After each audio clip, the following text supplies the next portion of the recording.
बिस्मिल्लाहिर्रहमानिर्रहीम। अस्सलामुअलैकुम। Welcome to my channel online remedies.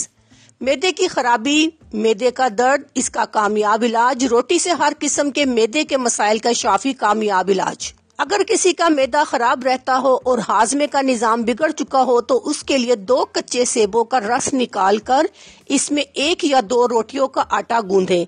इसमें नमक नहीं मिलाना।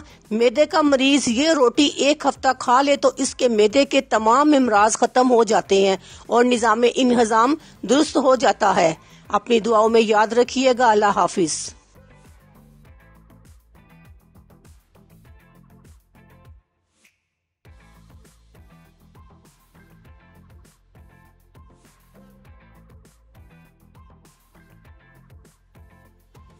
अगर आपको हमारी वीडियो अच्छी लग रही है तो हमारी वीडियोस को लाइक करें और अपने सब दोस्तों से शेयर करें और साथ हमारे चैनल ऑनलाइन रेमेडीज को सब्सक्राइब करना ना भूलिएगा।